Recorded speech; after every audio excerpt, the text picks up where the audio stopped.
Tinfoil time! Inconsistency or ingenious? What if it's another world? This one's gonna blow you out of the water. Oh With no, here's the thing, Mark. Is the Cal destroyed? Because at least eight universes.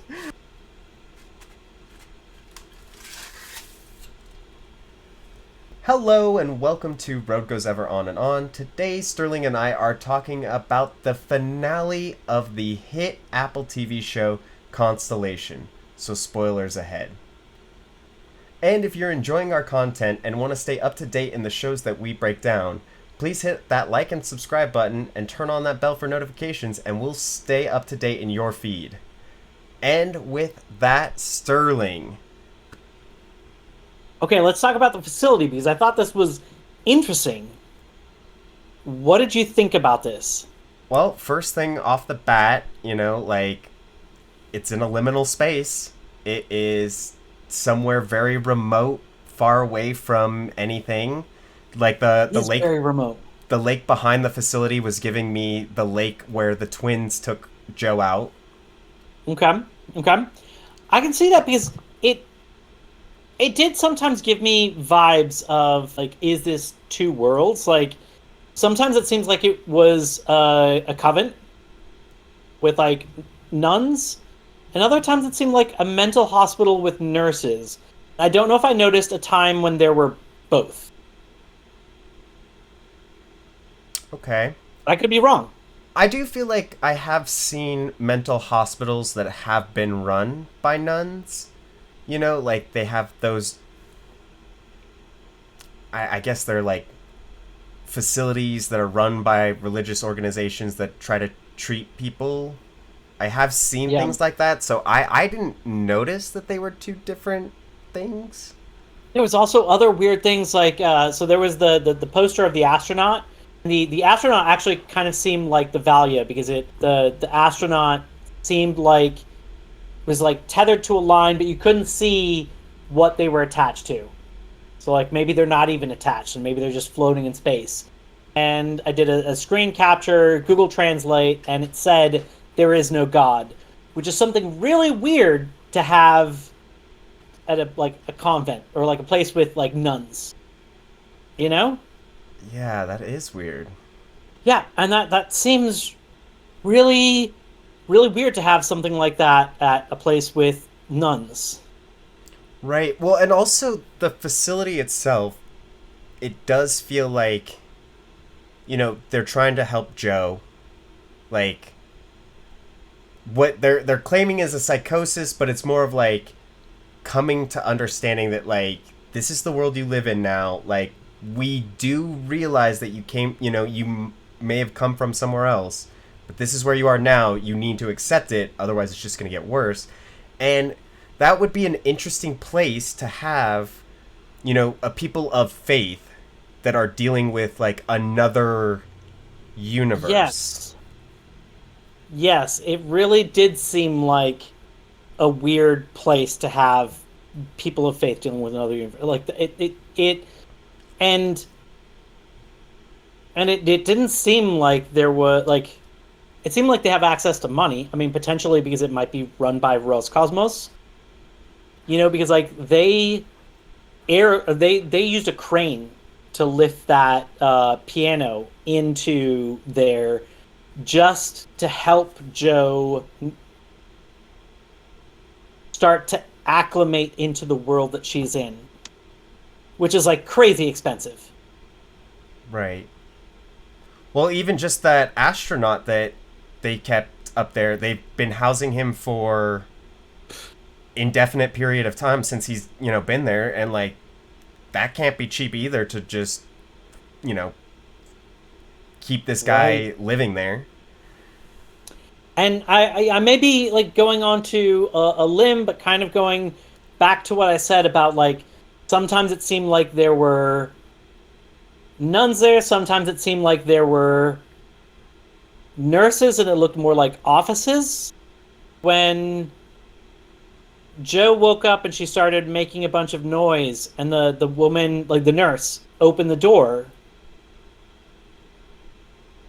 and Joe started talking to her in Swedish and then talking to her in like English and then asking if she speaks Russian. The woman didn't like look at her like anything was happening. Mm-hmm. To me, it almost looked like what somebody would do if they were like checking to see if a patient was sleeping. Like she opened the door and she just looked in for, and she like paused for a few moments to look like, you sleeping? You're in a sleeping position. Let me look for a few more moments. Okay, yeah, I'm seeing breathing that looks like sleeping breathing. Okay, we're good. And then like close the door. It was just a weird interaction, like Joe's like, can you help me? She's trying in like a number of different languages, and this woman wasn't like, look, this isn't my job, or I'm not talking to you, or like just acted like she wasn't there almost. Or that woman is just an extra and they couldn't have her say anything. Like they couldn't afford it in the budget because they had to bring the piano in, so they couldn't have her say anything. And so she's just an extra. No talking in the scene. Yeah. I did think that was a weird scene, how that played out, and it like didn't. There was no like payoff for either of it, and yeah, it is quite a confusing place. I want to talk real quick about a little bit of symbolism with that first astronaut. Okay, yeah. Okay, so at the end, like, Joe is coming to the realization that, like, there's this guy that is incurable because he was probably the first person to experience this thing that nobody understands. And, she sees two of him and she asks about him, and eventually we see him again and he's playing chess. And I think chess is such an interesting, we brought it up a little bit about Alice being a pawn, and chess is such an interesting symbol for what we are seeing. Like there's black and white pieces, and he took a pawn with, Yeah. I think it was his queen, and it is kind of similar to that. Like, the Joe before, whether it was black Joe or white Joe of, the color of chessboard, and Yeah. she has now taken over the life of the different color, the opposite color, as well as he is a pawn. The first astronaut is a pawn. He is a pawn used to help everybody else deal with the fact that they've switched over. He can't get better because he can't, like, see somebody going down that rabbit hole of being completely insane, of, like, knowing that he's in a different reality. But they can use him to show other astronauts to be like, look, this is somebody that is fighting for being in his other reality, and look, he cannot be cured. You can either go down that route, or you can accept that this is your new reality. Okay. I love it. I love it. And there was something I didn't even think about it until you started to say the words, and then all of a sudden it clicked. And people may not know this about me, but I am a board game nerd. I have over 200 board games, so I'm a bit of an expert in this kind of topic, and I don't know why it didn't hit me until now. And I can say this as a board game expert. What are your credentials? Chess is a two-player game. And he is playing by himself. And I didn't even think about it. Like, it's not like this was in a common space with other people.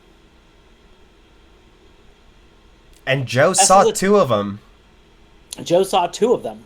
And asked about them. And Irena said, when she was talking about, like, you gotta take the pills, you gotta play piano, you gotta do the stuff your body remembers, because if you don't, you will split in two. Yes. Like, he may have split in two. Like, he has two versions. Has he split, or is he, like, playing with, like, because they're in a liminal space, he's playing with, like, the him from the other world where the two of them switched at some point? Like, so this I'm sorry. is a little bit of with my question, right? So, like, we see... Okay. Yeah, Irina's world, she's yeah, been yeah. kind of like, she came back. She seems like maybe she might have been the second person to deal with this psychosis and like, having the switch. Okay. So the world with Irina, it does seem that like there's been multiple people that have come through this psychosis and have kind of like dealt with it and have like been able to, beat the psychosis.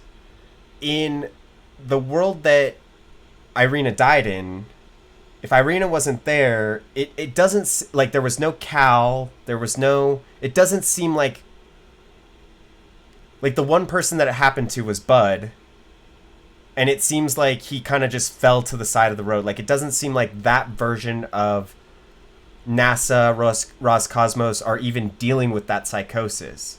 So is there even that first patient there in that facility being treated? Or is it he just playing with, the other version of him, and maybe he's crazy, dead in a ditch somewhere, It's so hard to tell. Like my mind is kind of racing on so many of these things now. Yeah. Wild. So I love this kind of like background. I felt like it set such a good tone, like this facility. Because there's something kind of like weird and somber, and like it's an old building.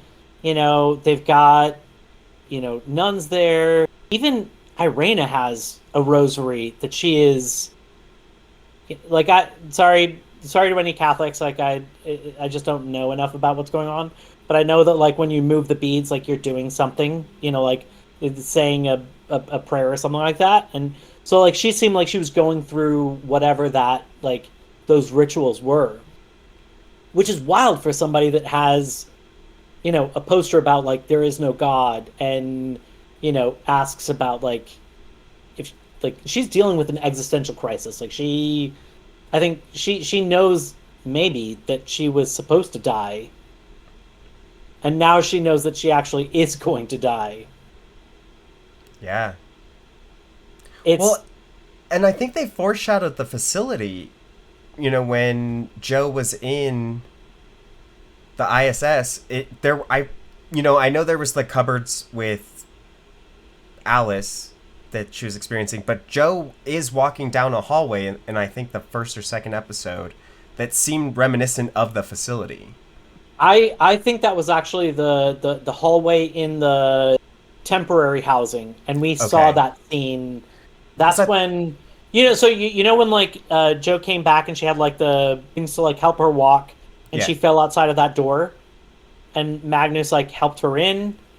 That wasn't her home, and she was like, she's getting hit with like the Inquisition at like the board where they're like trying to get answers about, is it was this trash you saw, whatever. They had her at some type of like temporary housing, and that had that hallway with the closet, and we actually saw the scene where Alice went into that closet Mm. and was, I think, on the iPad maybe, and then thought she saw Joe, and so she opened the door, and then there was nothing, and so that mirrored that scene. Because I did think, we saw a lot with Alice and the beads that are almost like a rosary, like what Irina was Yeah, dealing with. And I thought there was one that we did see an actual rosary with the cross on it in one of those scenes. But I could be wrong. yeah. This is a show where like whether it's ourselves and or other people are going to be pouring through it, because who knows if slash when it gets another season. Like it definitely hasn't. There's not news about it's been greenlit. Hmm. There's a date. There's like even like there's a script. Like this could easily be 3-4 years before we get any kind of resolution to this. And I feel like there's enough detail that people are going to be pouring through it with like a fine tooth comb until we've figured out what we can from the information we have. Very, very different from Silo, where if you watch Silo, again, after finishing it, you've seen it, rewatchability isn't as there as in this one. Like that, Yeah. even watching that first episode over again is, you get so much out of it after finishing the show. Silo really kept its like cards to its chest, like not giving away anything. That show didn't believe in breadcrumbs. This show definitely feels like it's all about breadcrumbs, which then makes you wonder, like, if you see something and it's like, maybe you're going a little too far, or maybe it's a mistake. Like, you might just be reading into things, and it's hard to know where that line is. Some of those things are obvious.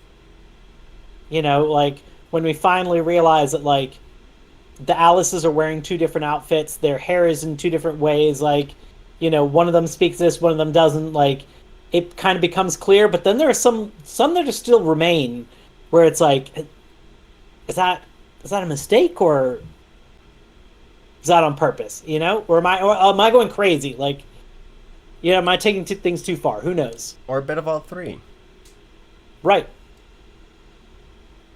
Let's chat about the Jos and the Alices in this episode. And I actually wanted to open up with, like, the name of the episode, if I may. You may. Because I'll allow I thought this. Thank you. Overruled. The episode is called "These Fragments I Have Stored Against My Runes," and that comes from a T.S. Eliot poem. The T.S. Eliot poem is "The Wasteland," and it came after World War I, and can be viewed as a poem about brokenness and loss. And Eliot's numerous allusions to the First World War suggest the war played a significant part in bringing about this social, psychological, and emotional collapse. So it definitely is kind of like a sad poem, but and it's up to interpretation, like a lot of other things in this. Like the paintings, I think, were like up to interpretation, and so a lot has been written about it. But I think that most people take this line from it as a relatively upbeat kind of line in an otherwise kind of downbeat poem, of with all of the stuff going on. These fragments I have stored against my ruins, like they've taken all the broken pieces that they can to, make something positive of it. And it kind of feels like what the Jos and the Alices have chosen to do. Where it's like they've figured out this shit hand of cards they've been dealt. And they're like, okay, well, what's the best situation I can make with this? Yeah. Well, so that title, it's almost like PTSD too, right? Like the original diagnosis for Jo in this show. It's like you're basically broken of like coming this off of World War One, right? PTSD, 100%. You're broken, and like now that you just fought this war, go back to society with the broken pieces of all the bad things that you had to do. And Ooh. Jo got diagnosed with that, and it's like basically like this is your option. Like you can there's no way to go back really. Like you can try to love this Alice. Like she needs a Jo, and it's very tough. Yeah, so like the whole dynamic between the Alices, I think it was one of the when one of the Alices was recording. I don't think, and maybe I'm wrong, I don't think the other Alice ever responded. She didn't. That's what I thought. And so like it's interesting, like they're each coming to the conclusion in their own way, and like figuring out that they just need to deal with what they've gotten, and like what's the best they can make of it. The Alices are great. They're smart, and they are so mature. Like to take this hand that they've been dealt, and not just cry about it and like, oh, woe is me, and be like, well, like when the one Alice realized that the more she told her dad the truth about the situation, the more her dad is like, your mother is ruining you. Like she's saying terrible things. That's why she's there. Like the more she says this, the more that she can't get to that person that can potentially help her. And so she finally is like, tells her dad, like, okay, you know what? I realize the truth. I know My it's all mom's make believe. crazy. It's all make believe.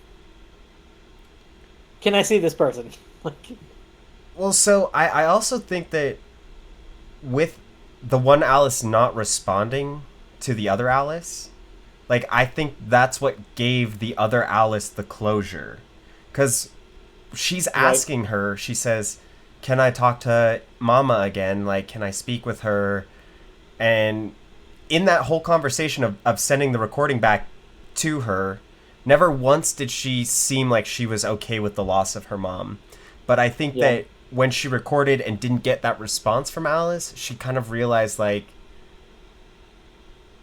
I know that she maybe exists out there, but now I can't communicate anymore. And she was the lucky Alice that gets to have Mama back, and I, you know, yeah, there's nothing I can do anymore.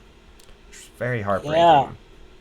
And I feel like that kind of like tone persisted in this episode. This kind of like somber acceptance. Mm-hmm. And I loved the choice of song that Joe played on the piano. So I looked this up, Trollmush Vagsang, and I found the lyrics, translated them on Google, and it's like to me it was like in minor key. It was like done at a slower pace. Like it has this kind of sadness to it, at least the way it was played. So, but then the lyrics I think play towards some of the more kind of like fantastical things we've seen in this, like as far as Mm-hmm. like the idea of like changerlings. The title translate to Mother Troll Song, and the lyrics translate to when Mother Troll has put her 11 small trolls to bed and wrapped them up tight in her tail, then she sings to the 11 small trolls the most beautiful words she knows. Ho aj aj aj buff. Ho aj aj aj buff. Ho aj aj aj buff. Buff? There's an exclamation mark there. Ho aj aj aj buff. Those are the most beautiful words I've ever Yeah, heard. those are the most beautiful words. Especially that third line with the extra buff and the exclamation mark. Like that one is the one that really hits for me. Yeah, that really whew, brings But the. like it was a beautiful song, and it felt like it matched like the tone Mm-hmm. of the entire kind of episode. I I do think that Joe and Alice, like I think the name should have been switched, in my opinion, because Okay.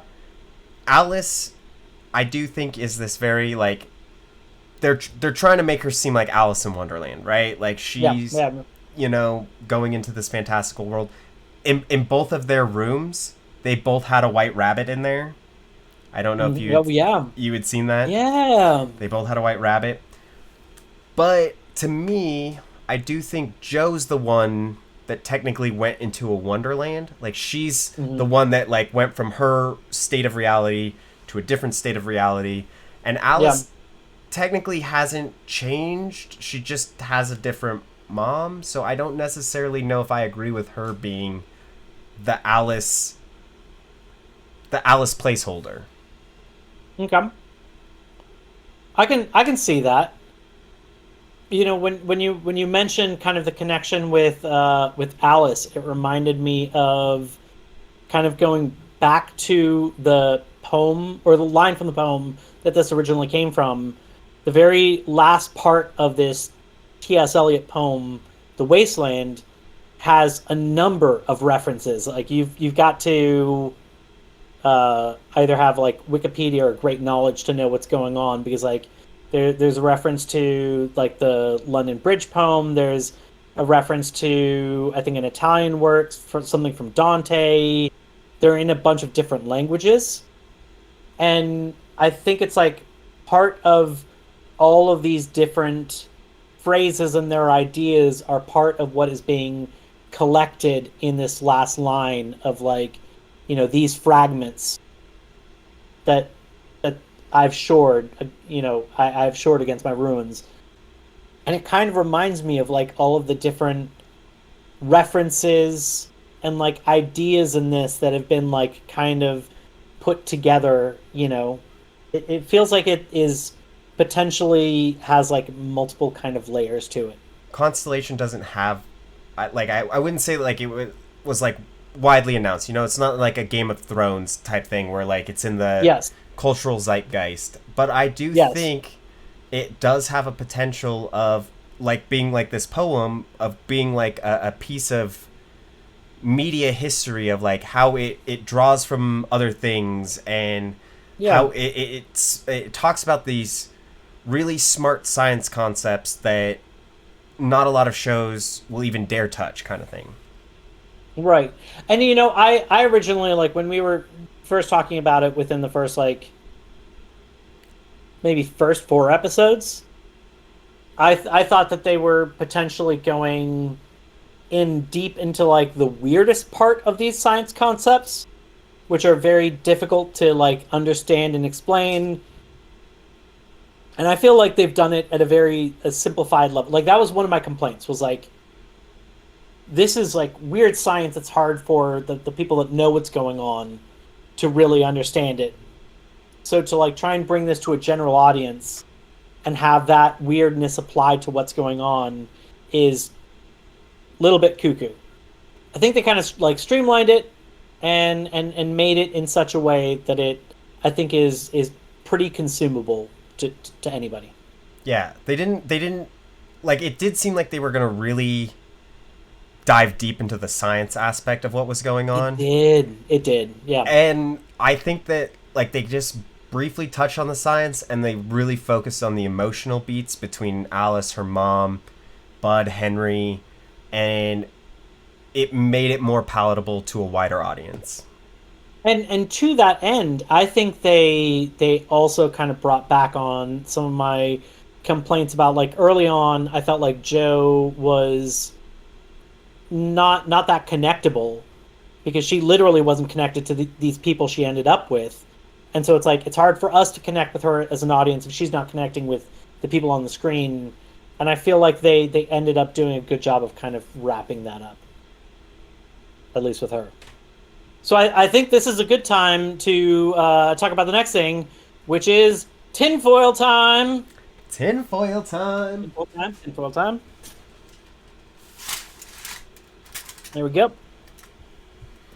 All right, perfect. All right, I'm ready. Tinfoil time. So I, I've been poring over this. I think people in our audience have been poring over this, and one of the things I keep coming back to, and I've got some flashy words to kind of talk about this: Okay. error or erudite, inconsistency or ingenious.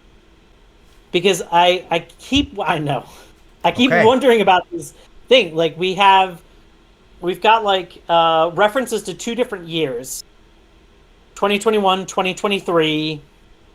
And is it like just that like one world is in 2021, the other world is in 2023?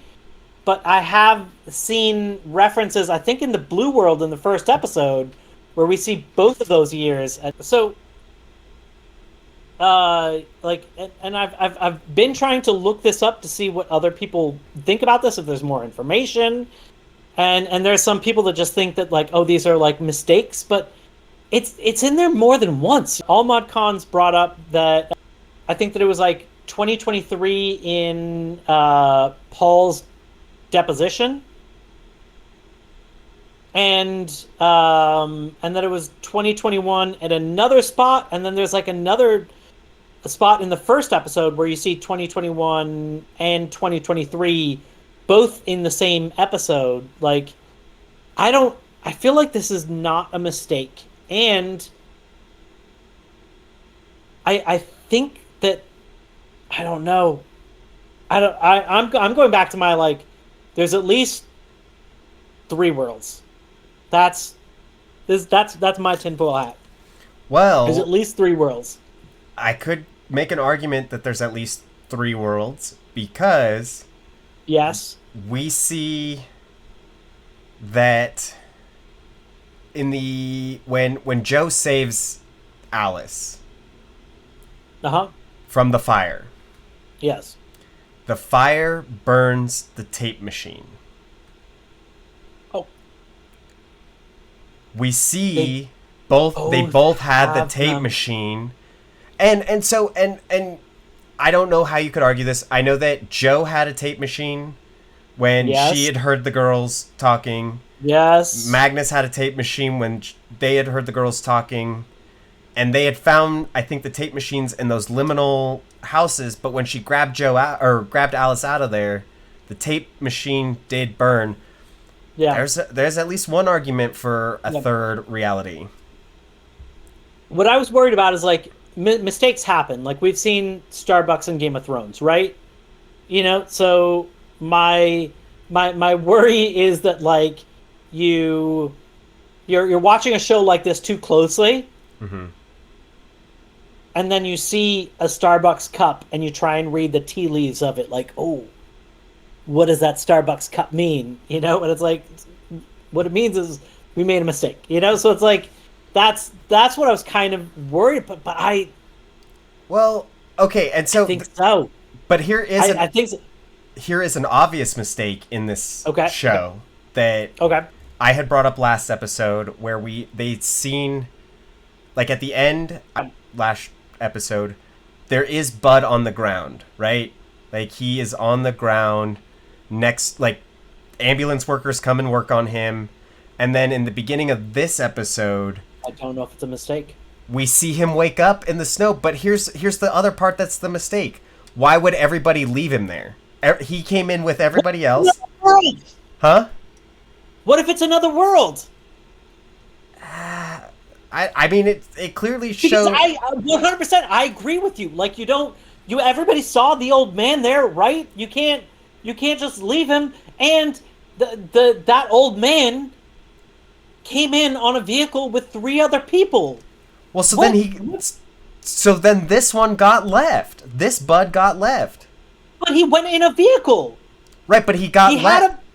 a He got left at the snow. what vehicle did he leave with? Who left their vehicle there for him to take? Well, why did they even leave him there? I'm saying maybe they didn't leave him. Maybe this is another world. But then you could just make the So like argument. in one world, he's there. They see him in the snow, and they take him away in a stretcher. And then in this other world, all these people didn't go there, and it was just him that went there, all by himself in his car that he left in. But the Cal's destroyed in both of the worlds now. Is it? Well, and so this is the thing, though. Is it? Oh no! Here's the thing, Mark. Is the Cal destroyed? Because where do I have it? Go back, rewatch the episode. Go to the 5-minute, 20-ish second mark. So it keeps in the intro, right? The intro. You ready? Okay. Okay. I'm ready. Creepy, the somber piano music playing, right? Okay. Somber piano music playing.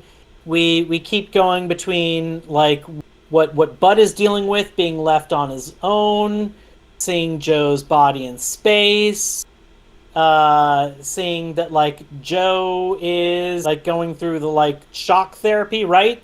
Mm-hmm. We're like going between these three scenes. We keep. He's going listening back to the recording. He's listening to the recording, right? Yeah. Right. We see the ISS a few times because we want to see like Joe's body floating off in space. At about the 5-ish 20-minute mark, we cut to the Cal, or we cut to the ISS. We have a view where we see the Cal in the ISS. The Cal shouldn't be in the ISS.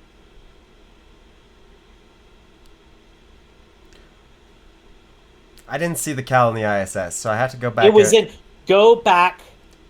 And was that a flashback of the ISS, because that's also when they were because remember when Joe did the recording, which is the recording that we were listening to, of her saying that, Alice, I will always have my eye on you.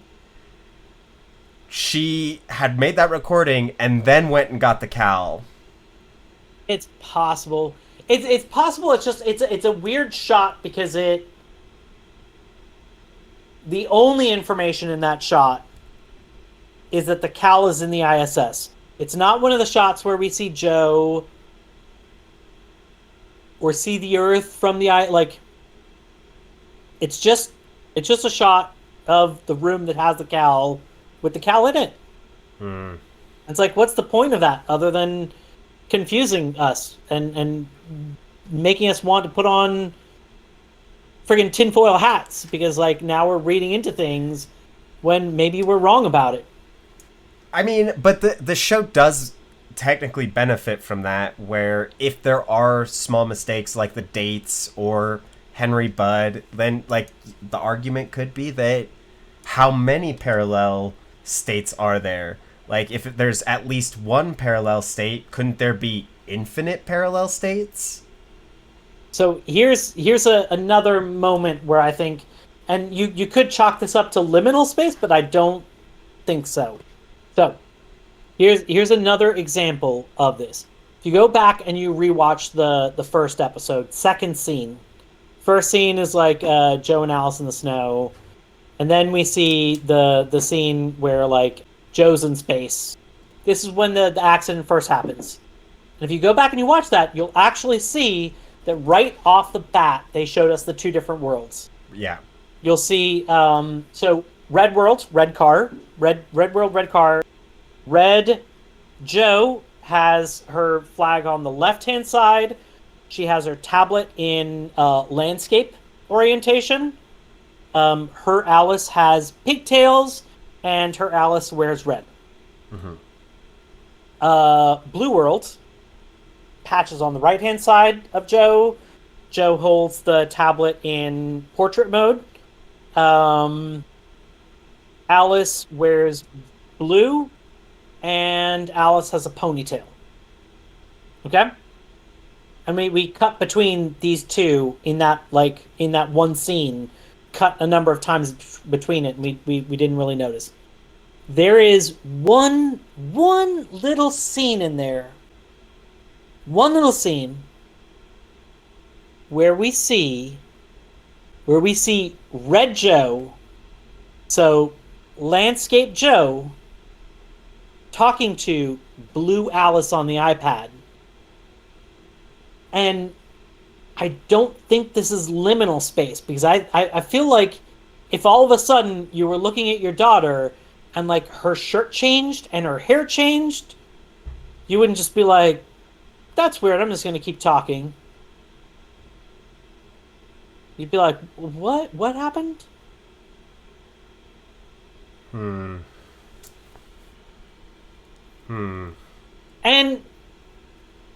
you can say like liminal space, everything's happening all at once in here. It's its own thing. I don't. Okay, here's the craziest tinfoil thought. Okay. Ready? Okay, here. This one's gonna blow you out of the water. Okay. There's so many moving parts to create these two different worlds that it just got missed by the editors, you know? It just got missed a little bit. Just, I don't know. That's what I was saying about, like, I don't want to see a Starbucks cup and then be like, oh, obviously the creator wants us to know that Starbucks is in space. But we know they can make mistakes with the Bud Henry body laying on the floor, which... I'm saying that's not a mistake. I'm saying that in that world, that Henry went up by himself, or that Bud went up by himself. But okay, but here's the you know, you could make that argument, but here's the problem.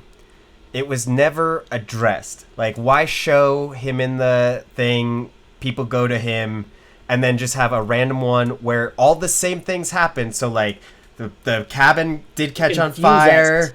The the blue car is there that Joe drove. Because that's how, like, there is a I think there are like at least four worlds, if not potentially every time they switch, it doubles it.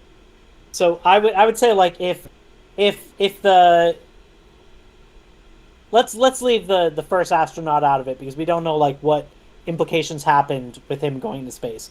So let's go with like Irina. Irina, we have like two universes. Mm-hmm. Then now let's have the Buds thing happen. I think we now have four universes. Well, but here's the problem with that. Here's the problem with that. Because I think there's at least 8 universes. But here's the problem with that. I think there's at least eight universes.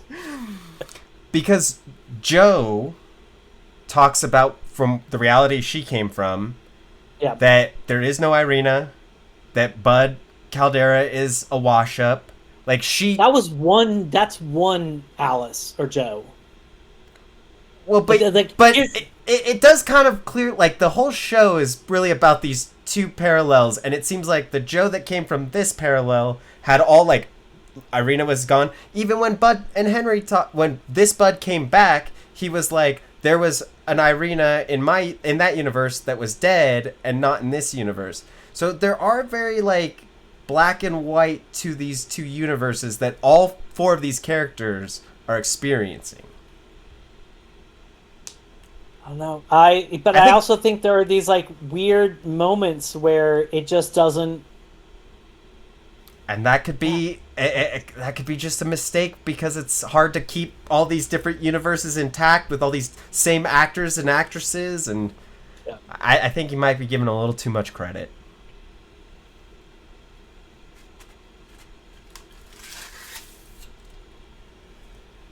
Let's chat about the Bud and the Henrys. Okay. I'm not satisfied. Bud is a dick. Bud is a misogynist asshole. Which maybe he would have been able to, grow out of that if his life went, in accordance to how Henry's life went.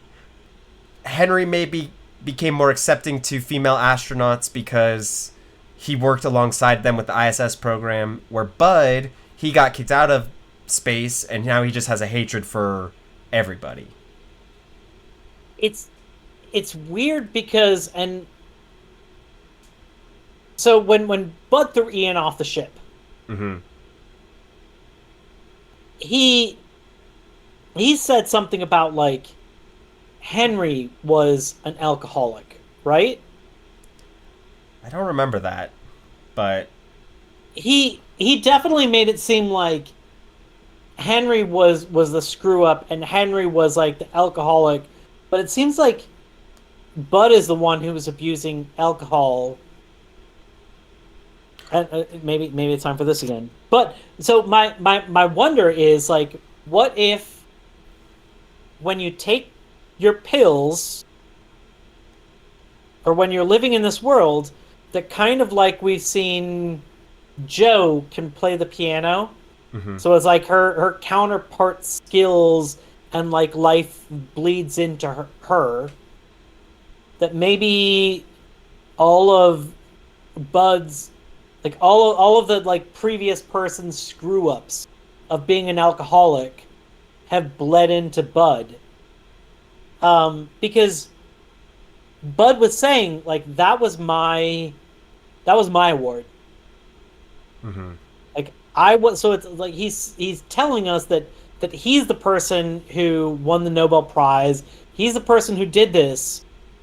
He's blaming Henry for being the alcoholic, but then we're seeing Bud as like an alcoholic, and it seems like he's actually kind of lived the life that he's describing that the person before him was. I don't know. It's just kind of, well, like, did he grow into this role? Kind of like we're kind of seeing Joe being told to like just be what this body is like.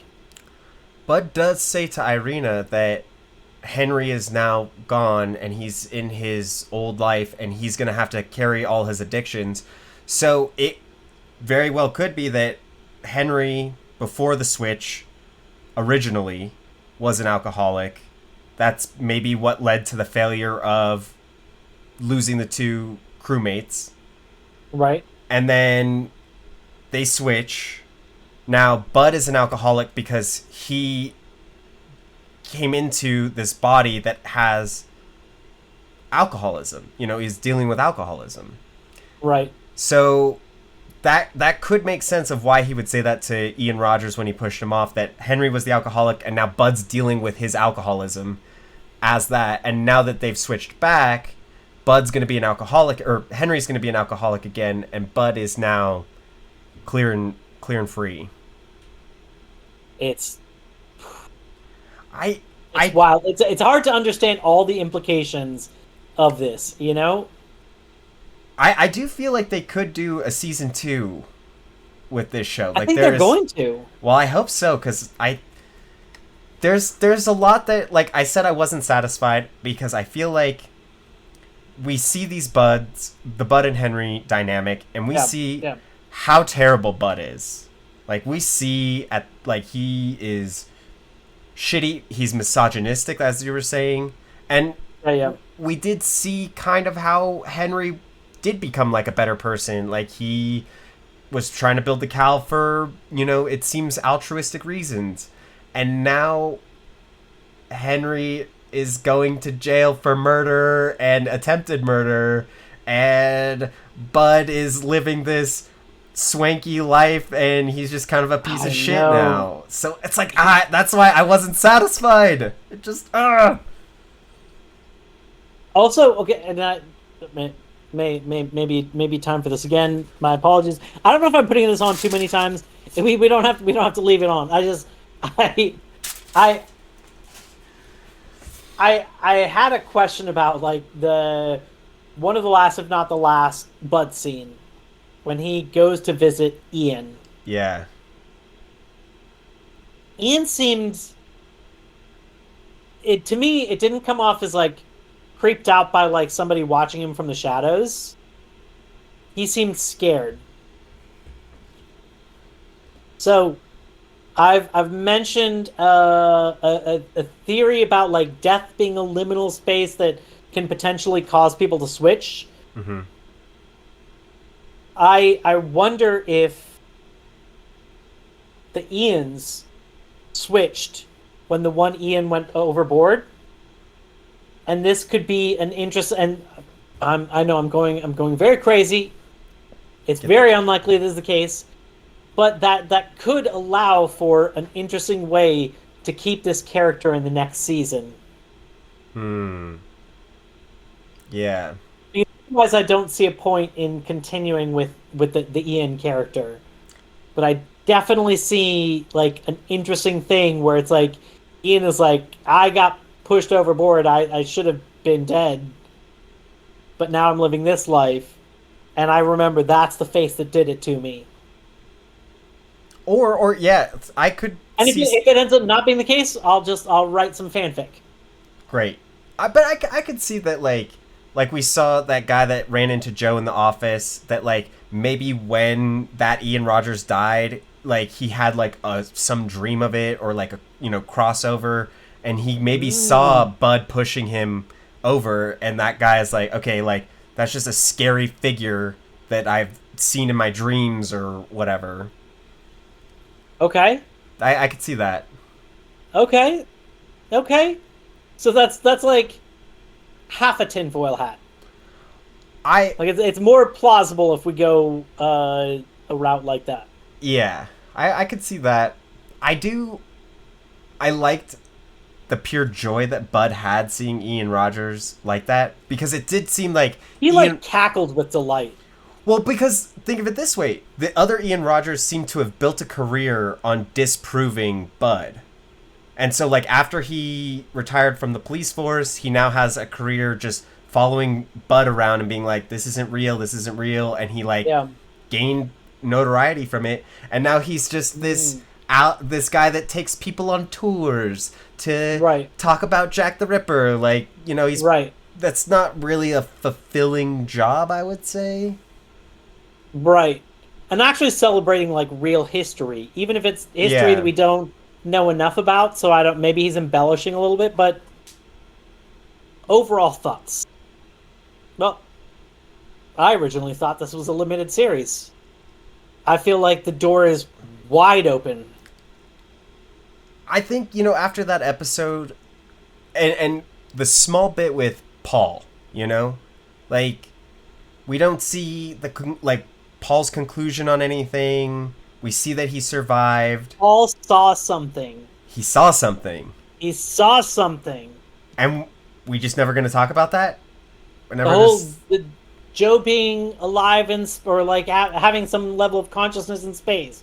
Whatever's up with the Valia. Like there's so many loose threads. To me, this isn't like an Inception ending where it's like open ended. Yeah.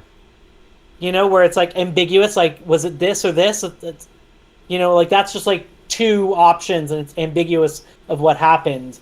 This is like it's a half sewn blanket. Like half of it is like a blanket and half of it is just a bunch of like threads hanging out.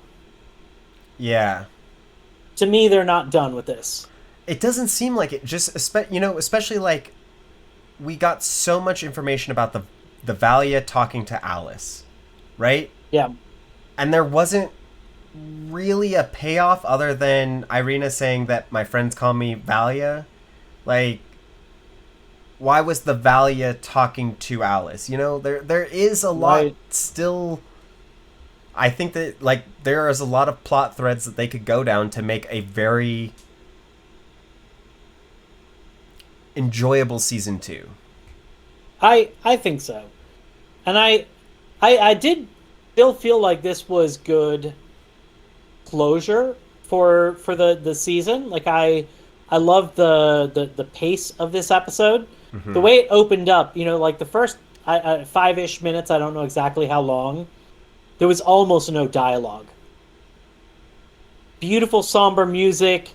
They did a great job of like moving between like three different things, like continuing to kind of go between them to keep things interesting. I it was they did wrap up a lot of things, as far as like the Joe's accepting what their life is, or well, I don't know if the Joe in space is accepted. The Joe on Earth definitely accepting. Alice is accepting. Like there was in many ways there was like closure on a lot of the main storylines. And so it did feel like an interesting kind of like compelling story, but there are so many hanging threads that I don't think that this is just like the door is ajar. Yeah. Like it feels like the door is like wide open. Joe's pregnant and the ultrasound is showing the two Yes. states. Like The interference effect. Yes. mhm. There is a lot I think they still could do, even with that first astronaut. There's a lot of mystery behind him. What is Henry going through now that he's switched over? Like maybe Right. somebody comes up with a machine like the Cal that can transfer consciousnesses through these different states.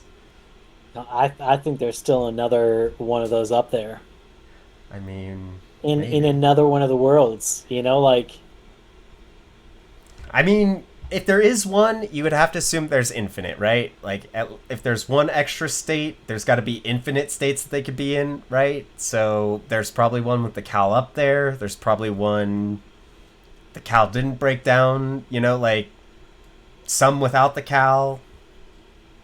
it's just I mean the other option that is a very real potential, because we've definitely seen them play around with time, is that there is things aren't necessarily in chronological order. Mm. And later when we get the bigger picture, we'll understand why we were shown things in a certain order, And And so maybe that is the Cal that was brought down by Joe, But we were just and it seeing an just earlier. seemed like I don't know. I don't know. It definitely those were very it was very interesting shots that they showed, with like the Joe in space. Mm-hmm. Seemed like she was the one all by herself, like the dead Joe in space, floating up there forever, you know, in time with whatever events are going on down. But that could be just like playing with time because we've definitely seen like when the clock sped up, Joe was looking at the clock and we cut to an expression of her face where she looked like she was like, "Am I seeing a clock speeding up?" But it wasn't explicitly said. Like nobody said any words like, "Whoa, that's a fast clock." Okay, so this Joe in space, half a face, the iPad with the recording on it that's playing in the ISS, that was Yep. the Yep. other Joe recorded it. We see that Joe grab it. Like, what are your thoughts on just that last, whatever 20 seconds of the episode? I don't know. Like I don't know if like this is like playing with like angels and devils and there's like good and bad versions of people because Irena doesn't seem bad, but the Valia definitely does kind of seem bad. So is and like we did see that like this is the more loving Joe who loves her husband, has a good relationship with her daughter, and the other Joe Cheated doesn't on her, have yeah. either of those and doesn't have a great relationship with her daughter, you know? So I don't know, like is the she said a line of like my eyes are always on you. That might have been like the iPad. But Mm-hmm. like that dead Joe was like looking at the earth at that time and I couldn't tell if it was like a promise or a threat. It's hard to tell what they're going at with that. Like it's Mm-hmm. very open ended. Like the paintings, like the poems, like so many other things. Like it's definitely not a clear indication of one thing or another, and I think very much up to interpretation until season two. Until season two. I would say maybe the only one of the people that switch that doesn't seem to have a good and a bad one.